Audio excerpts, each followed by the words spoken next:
उत्तर प्रदेश बनेगा हिंदुस्तान का हथियारों का हब। योगी सरकार के इस प्लान के बाद से बौखलाया हुआ है पाकिस्तान। क्या आपको पता है कि यूपी के आगरा और अलीगढ़ अब पर्यटन के अलावा मिसाइल और हथियार निर्माण के लिए मशहूर होने वाले हैं। योगी सरकार ने डिफेंस कॉरिडोर को इन दो नोडल्स के लिए प्लान शुरू कर दिया है और अब भारत के मेक इन इंडिया मिशन को अंतर्राष्ट्रीय हथियार बाजार में एक नई पहचान मिलने वाली है। लेकिन क्या छुपा है इसके पीछे, आइए जानते हैं इस रिपोर्ट में। साल 2018 में पीएम मोदी ने यूपी को डिफेंस इंडस्ट्री कॉरिडोर की घोषणा की थी। एक ऐसा कॉरिडोर जो भारत को हथियारों की निर्माण शक्ति में बदलाव की कोशिश करेगा। अब तक 6 नोड्स तय किए गए हैं, आगरा, अलीगढ़, झांसी, चित्रकूट, कानपुर और लखनऊ। लेकिन सबसे ज्यादा रफ्तार पकड़ी है आगरा और अलीगढ़ ने। अलीगढ़ में 12 से ज्यादा कंपनियों ने प्रोडक्शन शुरू कर दिया है, वहीं दूसरी ओर आगरा में भी तेजी से काम हो रहा है। अब सवाल यह है कि क्या ये कदम डिफेंस सेक्टर को बढ़ाने के लिए है या फिर कुछ और।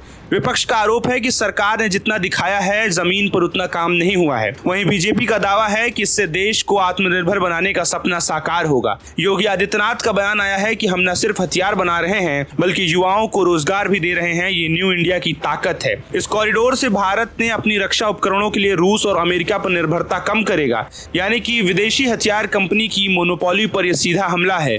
लेकिन इसकी शुरुआत जमीन अधिग्रहण से लेकर किसान आंदोलन तक पहुंच गई है। बता दें कि कई किसान संगठनों ने मुआवजे को लेकर प्रदर्शन किया है, साथ ही साथ विपक्ष ने भी इस पर आरोप लगाया है। तो क्या ये राष्ट्रहित का नया ग्राउंड रियलिटी है या फिर कुछ और, विपक्ष आरोप लगा रहा है। तो क्या अलीगढ़ अब ताले के अलावा टैंक के पुर्जे में बदलने वाला है? क्या आगरा का किला अब सिर्फ मुगल इतिहास नहीं बल्कि आधुनिक रक्षा निर्माण का प्रतीक बनेगा? क्या ये मेक इन इंडिया का असली चेहरा है? आप अपनी राय बता सकते हैं और ऐसे ही रिपोर्ट्स के लिए आप हमें सब्सक्राइब कर सकते हैं और बने रहिए भारत न्यूज हिंदी के साथ।